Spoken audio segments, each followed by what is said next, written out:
नमस्कार दोस्तों। जेबी study point के यूट्यूब चैनल में आपका बहुत बहुत हार्दिक स्वागत और अभिनंदन करता हूं। तो friends, NTA UGC net paper 1 UGC net प्रथम प्रश्न पत्र का टीचिंग एप्टीट्यूड की यूनिट का टॉपिक और प्रैक्टिस सेट 97। ठीक है, तो आपकी हमारा उद्देश्य है अब की बार नेट जरफार। तो फ्रेंड्स, हमारा नाम देव कुमार, पीएचडी हिस्ट्री, एक बार जीआर करवा नेट पास। तो फ्रेंड्स, अगर आप हमारे चैनल पर नए हैं और आपने अभी तक हमारा चैनल सब्सक्राइब नहीं किया तो प्लीज सब्सक्राइब कर लीजिए। उसके पास में जो बेल आइकन उसको प्रेस कर लीजिए, जिससे कि आने वाले वीडियो का नोटिफिकेशन आपको पहले ही मिल सके। वीडियो को लाइक और शेयर जरूर कीजिएगा। फ्रेंड्स, हमारा ऑफिशियल ऐप ये वाला है, डाउनलोड कीजिएगा और जो आपको निःशुल्क जो वीडियो वगैरह हैं वो आप दे सकते हैं यहाँ पर। ठीक है फ्रेंड्स, हमारे कोर्स ये है 5,000 का हिस्ट्री, 1 साल का, 6 महीने का 3,000 का, 1 महीने का 600 का, प्रैक्टिस सेट मॉक टेस्ट 1,500 का और जीआईएससी असिस्टेंट प्रोफेसर 3,000 और टीजीटी पीजीटी 2,000 का कोर्स है। तो फ्रेंड्स, शुरू करते हैं बिना किसी देरी के। पहला सवाल है, निम्नलिखित में से किसके संवर्धन से शिक्षण कार्य प्रशिक्षण और अनुबंधन से भिन्न है? आपके सामने 20 सेकंड का समय है कमेंट करने के लिए। कमेंट कर सकते हैं आप इसको। तो निम्नलिखित में से किसके संवर्धन से शिक्षण कार्य प्रशिक्षण और अनुबंधन से भिन्न है? तो पहला ऑप्शन है अनुशासित अभ्यास, आलोचनात्मक चिंतन, स्थिर साहचर्य और तथ्यों में प्रवीणता। तो फ्रेंड्स, आपके सामने जो है ये 4 ऑप्शन दे रखे हैं, आपको बताना है कौन सा ऑप्शन सही है। तो friends, right answer option number B, आलोचनात्मक चिंतन। इसकी व्याख्या भी करते हैं। आलोचनात्मक चिंतन के फलीभूत शिक्षण कार्य प्राय प्रशिक्षण एवं अनुबंधन कॉन्ट्रैक्ट से भिन्न होता है। शिक्षण कार्य किसी संप्रत्यय निर्माण के लिए मार्ग प्रशस्त करता है एवं प्रशिक्षण और अनुबंधन उस संप्रत्यय को संरचित संगठित करने का कार्य करता है, जिससे एक ही संप्रत्यय से विभिन्न कौशलों का निर्माण होता है। क्वेश्चन नंबर 2 है, निम्नलिखित शिक्षण विधियों के आलोक स्पेक्ट्रम में किन विधियों को संवाद परक माना जाता है? तो पहला ऑप्शन आपके सामने है प्रयोगशाला कार्य, प्रदर्शन कार्य, अनुशिक्षण, समूह चर्चा, परियोजना या प्रोजेक्ट कार्य। सवाल समझिएगा, निम्नलिखित शिक्षण विधियों के आलोक या स्पेक्ट्रम में किन विधियों को संवाद परक माना जाता है?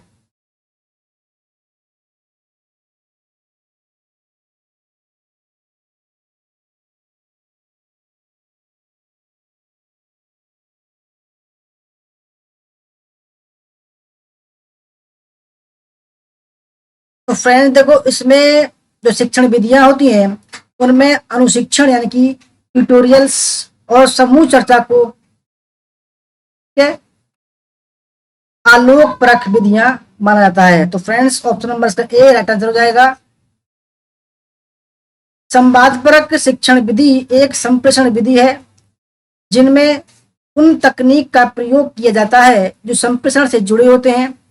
संवादपरक शिक्षण विधियों के आलोक में अन्य विधियां निम्नलिखित हैं: व्याख्यान विधि, अनुशिक्षण विधि, समूह चर्चा विधि और प्रश्न उत्तर प्रक्रिया विधि। क्वेश्चन नंबर 3 है, विद्यालयी अधिगम में योगदान देने वाले निम्नलिखित में से कौन से कारक हैं जिन्हें सामाजिक दक्षता के रूप में माना जाता है? आपके सामने 5 ऑप्शन दे रखे हैं। अभिप्रेरणा, बौद्धिकता, सामाजिक कौशल, पारिवारिक मदद या अधिगमकर्ता की विशिष्ट योग्यता। सवाल को दोस्तों समझिएगा। पहले, विद्यालय अधिगम में जो विद्यालय पढ़ाई वगैरह होती है उसमें योगदान देने वाले कौन से कारक हैं जिन्हें सामाजिक दक्षता या प्रवीणता के रूप में माना जाता है?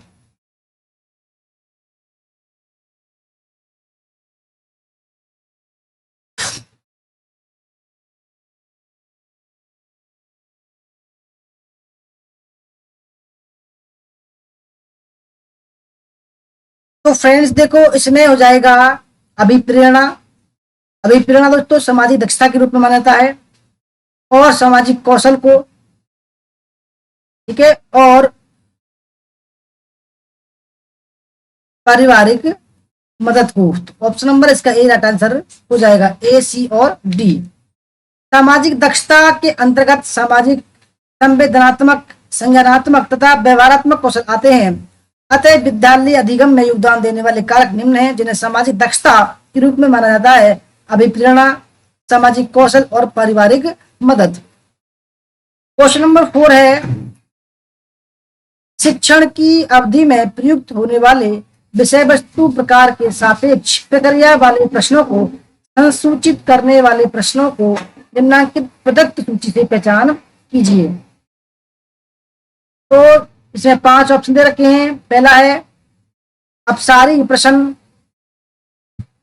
दूसरा है तथ्य आधारित प्रश्न, तीसरा संप्रत्यय या कॉन्सेप्ट बेस्ड आधारित प्रश्न, चौथा निम्न स्तरीय प्रश्न, लोअर ऑर्डर क्वेश्चन, पांचवा है उच्च स्तरीय प्रश्न।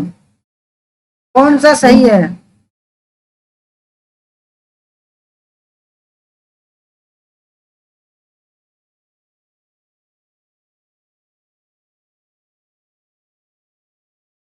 तो शिक्षण की अवधि में प्रयुक्त होने वाले विषय वस्तु प्रकार के सापेक्ष प्रक्रिया वाले प्रश्नों को संसूचित करने वाले प्रश्नों को निम्नलिखित जो सूची दी गई है 5, उनमें से आपको चयन करना है। जल्दी जल्दी कमेंट करते रहिए दोस्तों। सभी का स्वागत है, वेलकम है, हार्दिक स्वागत है जितने भी देख रहे हैं।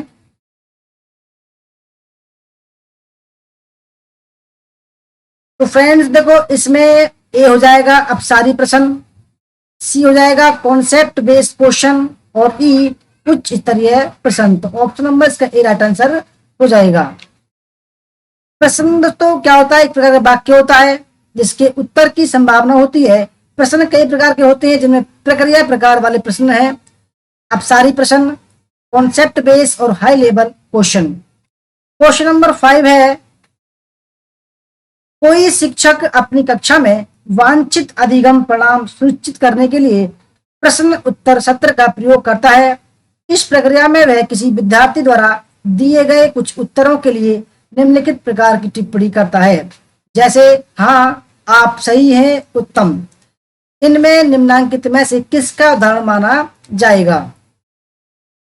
तो पहला ऑप्शन है सकारात्मक फीडबैक, नकारात्मक फीडबैक, संतुष्टिपरक फीडबैक या सुधारात्मक प्रतिबैक। यानी कि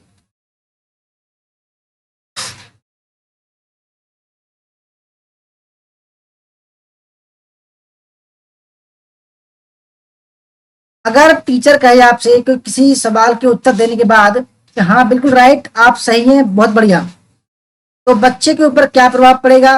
यानी कि बच्चा का जो प्रश्न था, टीचर ने जो फीडबैक दिया उसको, तो किसका उदाहरण माना जाएगा?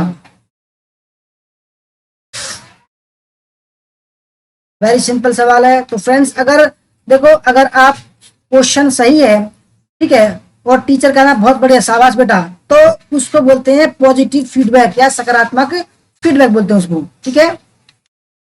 प्रतिपुष्टि एक प्रकार से प्रतिक्रिया है जो किसी कार्य की प्रकृति को बताती है। वह प्रतिपुष्टि या फीडबैक के आधार पर दिए गए उत्तर के प्रति अपना व्यवहार प्रदर्शित करता है। ये व्यवहार सकारात्मक एवं नकारात्मक हो सकते हैं, ठीक है। यानी कि अगर टीचर कहता है कि भाई नहीं, बेकार है तुम्हारा, तुम बेवकूफ हो, तुम नहीं जानते, तो फीडबैक होता है नकारात्मक।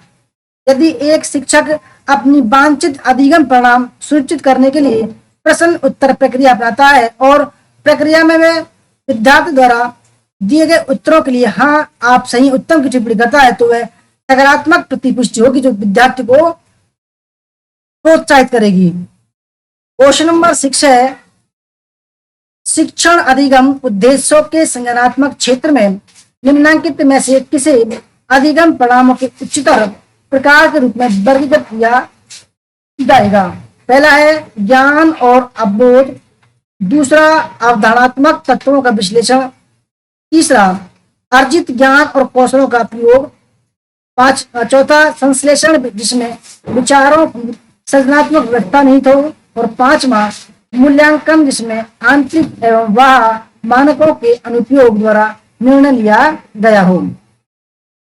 तो आपको बताना है कौन सा सही है। 20 सेकंड का समय है वो कमेंट करने के लिए।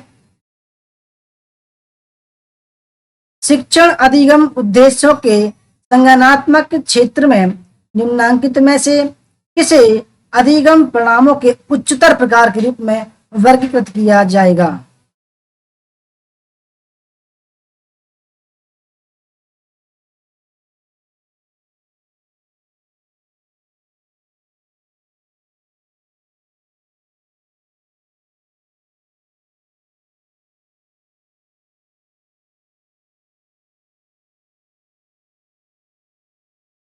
तो फ्रेंड्स देखो, जो ब्लूम है एक विद्वान, उन्होंने जो संज्ञानात्मक क्षेत्र की है, ठीक है। तो फ्रेंड्स उनके अनुसार, ब्लूम के अनुसार जो बी है अवधारणात्मक तत्वों का विश्लेषण, analysis of conceptual element. Option number D संश्लेषण, जिसमें विचारों की सृजनात्मक व्यवस्था निहित हो। ऑप्शन नंबर ई जिसमें मूल्यांकन, जिसमें आंतरिक एवं बाह्य मानकों के अनुप्रयोग द्वारा निर्णय लिया गया हो। ऑप्शन नंबर इसका डी राइट आंसर हो जाएगा। संज्ञानात्मक क्षेत्र ब्लूम के वर्गीकरण के क्षेत्र में से है, एक है यह ज्ञान और कौशल पर आधारित क्षेत्र है। नीचे से शुरुआत करते हुए ऊपर आते हुए संज्ञानात्मक क्षेत्र को 6 श्रेणी में बांटा गया है। पहला ज्ञान, बोध, उपयोग, ये तीनों जो आते हैं तो निम्न प्रकार के रूप में आते हैं। और विश्लेषण, संश्लेषण, जो मूल्यांकन होते हैं वो उच्च प्रकार के रूप में आते हैं। क्वेश्चन नंबर 7, विश्वविद्यालय का एक शिक्षक इस बारे में एक शोध परियोजना प्रस्तावित करता है कि माता पिता विश्वविद्यालय के कार्यकलापों के प्रति क्यों उदासीन रहते हैं। निम्नलिखित में से कौन सी विधि एक परियोजना के लिए उपयुक्त होगी? पहला ऑप्शन है प्रयोगात्मक विधि, ऐतिहासिक विधि, प्रतिभागी प्रेक्षापरक विधि। ऑप्शन नंबर 4 कार्योत्तर विधि।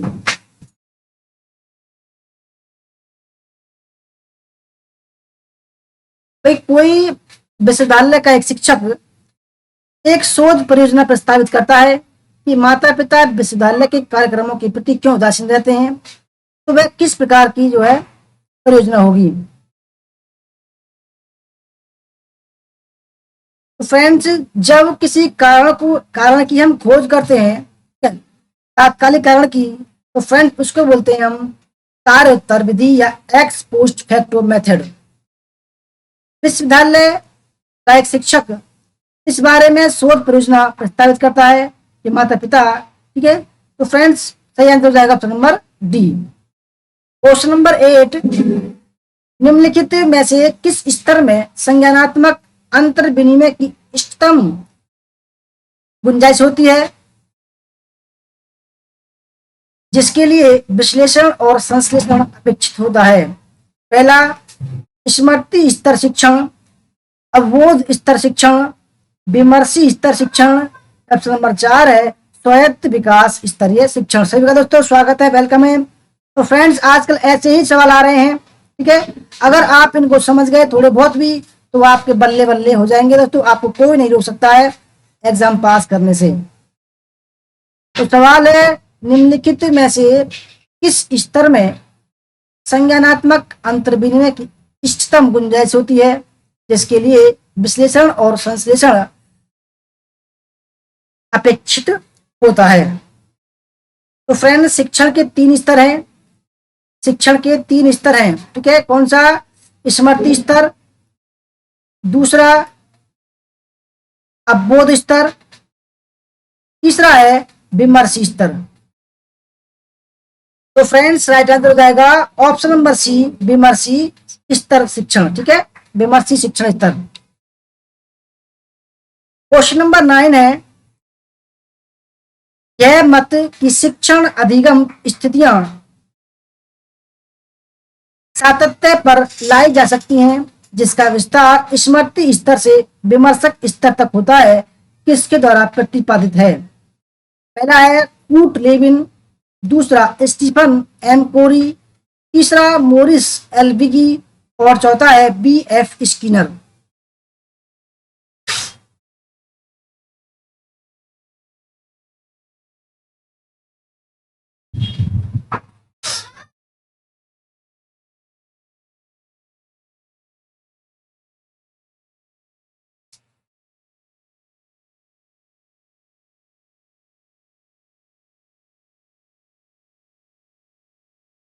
तो फ्रेंड्स, ये जो राइट आंसर है इसका वो है ऑप्शन नंबर सी, मोरिस एल्बिगी द्वारा प्रस्तावित किया गया था। ठीक है, तो फ्रेंड्स ये थी आज की क्लास। आपको कैसी लगी? अच्छी लगी तो लाइक करना और कितने आपके सही हुए कमेंट करके बताना दोस्तों। और अगर आपको हमारा क्लास पसंद है, चैनल पसंद है, तो प्लीज लाइक कर दीजिएगा, शेयर कर दीजिएगा और हमारे चैनल को सब्सक्राइब कर लीजिएगा। कमेंट करके बताना कितने सही हुए। और फ्रेंड्स, अगर आपको पेपर 1 की क्लास करनी है तो JB स्टडी पॉइंट का जो है ऑफिशियल ऐप डाउनलोड कीजिएगा, वहाँ बहुत सारी आपको क्लास मिलेंगी। तो फ्रेंड्स, मिलते हैं कल एक और नई क्लास खत्म है। तब तक के लिए टाटा बाय बाय। जय हिंद, जय भारत, वंदे मातरम।